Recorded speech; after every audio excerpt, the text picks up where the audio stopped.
approach now, Steve, with those 8 games to go? How, do you ring-fence the team and yourself and your coaching staff and say, right, we're in this now, we have to blank everything else out? And is that how you do it? Well, I think that first and foremost, they're 8 massive games, but they're 8 games that we think we can take points from each game. Even the Arsenal game, that's a tough one away from home.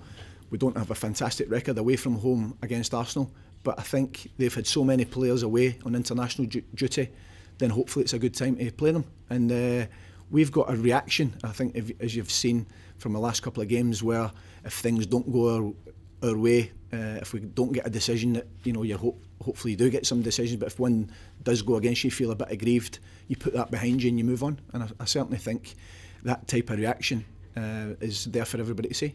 Is there maybe a little bit less pressure going to Arsenal than there is maybe playing Blackpool or Birmingham in the next game because of that, the way you are in the table? Yeah, possibly. But then, Arsenal, they probably want to keep, fighting for one reason, and we're trying to fight and get our points tally, to a position where we're mathematically safe.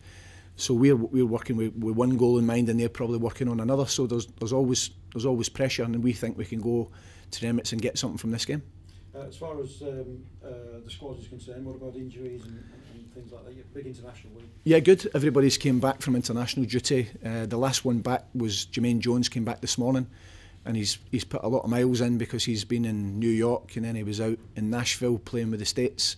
But everybody's came back fit, and we've also got Chris Samba, who's back training again. He had quite severe back spasms last week that ruled him out his international game, but he's back training again. And we only really now have Vince Grella, he's had an operation on his Achilles, and Keith Andrews, who's had an infection. Both of them won't be available for this game.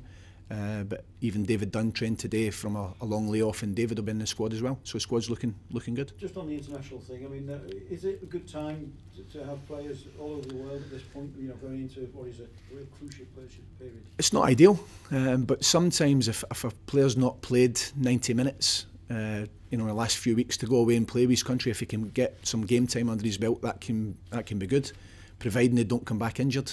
Fortunate enough for us, all our players are back, and none of them are injured, and some of them had the opportunity to get some minutes under their belt. So from us, it's been a positive experience. Just finally for me, Ruud van Nistelrooy being mentioned with the club. He scored in midweek for Holland.